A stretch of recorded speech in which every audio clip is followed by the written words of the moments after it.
Salut, c'est Trado, voilà, vidéo de mise à jour pour la séance d'aujourd'hui, lundi 31 octobre.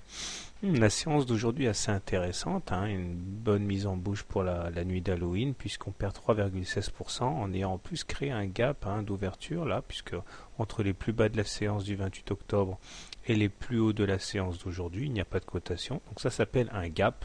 Alors généralement, pas toujours, mais généralement on vient les reboucher à un moment ou à un autre. Mais en tout cas, ça montre bien que la correction a été assez violente.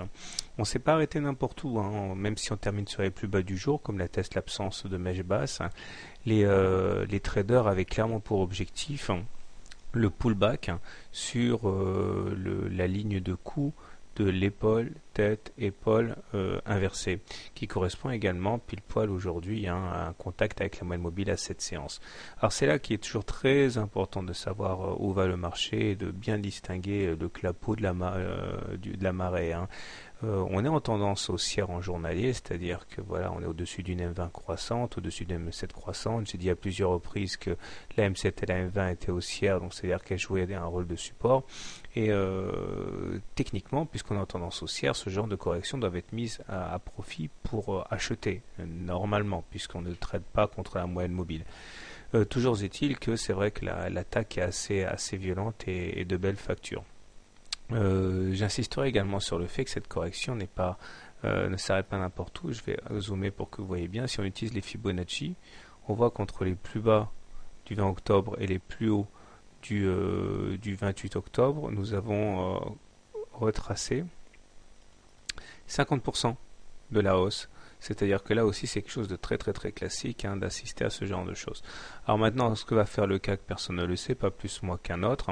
En tout cas, ce qui est sûr, c'est que techniquement, on est toujours en tendance haussière, donc il s'agirait normalement toujours de mettre à profit les replis pour acheter. Alors les indicateurs techniques n'ont pas véritablement acté la baisse d'aujourd'hui, puisque le MACD est toujours au-dessus de son signal et il est positif. Le stochastique est toujours sur des niveaux très élevés et au-dessus de son signal.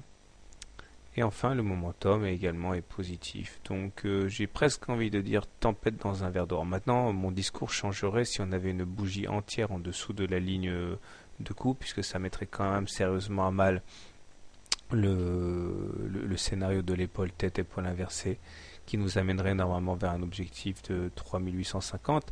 Mais pour l'instant, on n'y est pas.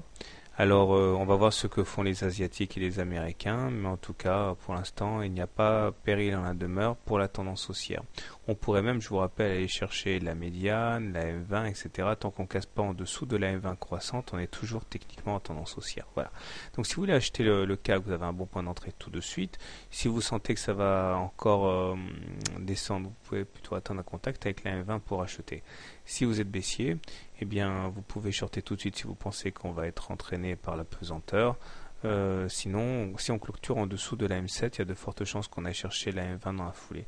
Quant à moi, je l'ai dit, je suis plutôt favorable aux achats qu'aux ventes, puisqu'on est au-dessus d'une M20 croissante. Donc, priorité pour moi aux achats. Voilà, bonne soirée, bon trade, à demain.